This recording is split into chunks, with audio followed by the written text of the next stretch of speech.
नमस्कार मित्रों, आप सभी का फिर से स्वागत है हमारे YouTube चैनल लक्ष्मी जी में। आप सभी को छठ महापर्व की हार्दिक शुभकामनाएं। छठी मैया आपके संतान को दीर्घायु प्रदान करे, स्वस्थ रखे और धन धान्य से पूर्ण रखे। आज हम छठ महापर्व की पौराणिक कथा सुनाएंगे।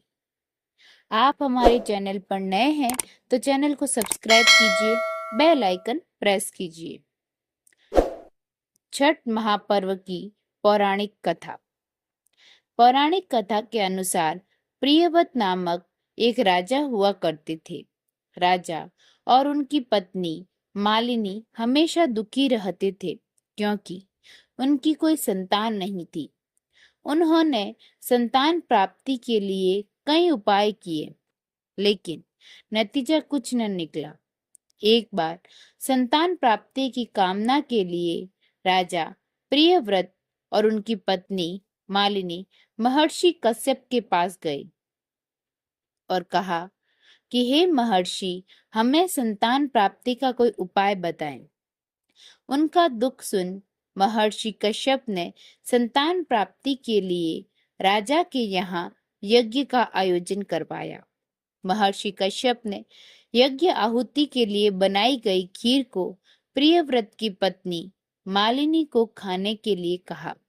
राजा ने अपनी पत्नी को वो खीर खिला दी और खीर के प्रभाव से राजा की पत्नी गर्भवती हो गई।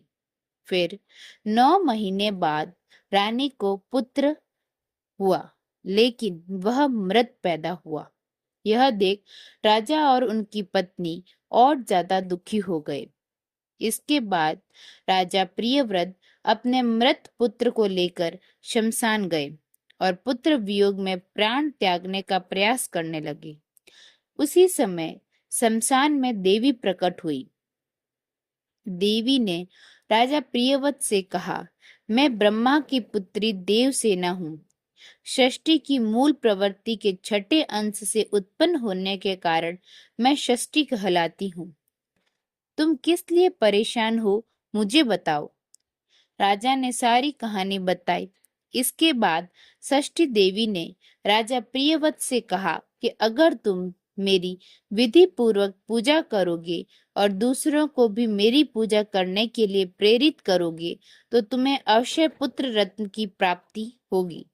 राजा ने देवी के कहे अनुसार कार्तिक शुक्ल की षष्ठी तिथि को व्रत रखकर देवी षष्ठी की विधि विधान से पूजा की और बाकी लोगों को भी षष्ठी देवी की पूजा करने के लिए प्रेरित किया। षष्ठी देवी की पूजा के फल स्वरूप राजा की पत्नी रानी मालिनी एक बार फिर से गर्भवती हुई और 9 महीने बाद उन्हें एक पुत्र की प्राप्ति हुई। ऐसी मान्यता है कि इसके बाद से ही कार्तिक शुक्ल की षष्ठी तिथि पर छठ पूजा और व्रत करने की शुरुआत हुई। महाभारत ने कर्ण ने भी की थी शुरुआत। महाभारत काल में माता कुंती के पुत्र कर्ण को दानवीर माना जाता था। कर्ण को माता कुंती के साथ ही सूर्य देव का पुत्र भी माना जाता था। कर्ण को सूर्य देव की विशेष कृपा प्राप्त थी। कर्ण नियमित रूप से सुबह उठकर घंटों पानी में खड़े होकर सूर्य देव को अर्घ देते थे।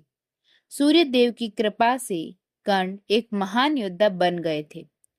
छठ पर्व से जुड़ी एक और कथा पुराणों में मिलती है।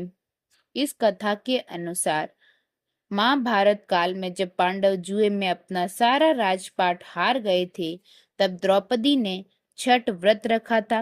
द्रौपदी के व्रत और पूजन से प्रसन्न होकर षष्ठी देवी ने पांडवों को उनका राजपाट वापस दिला दिया था।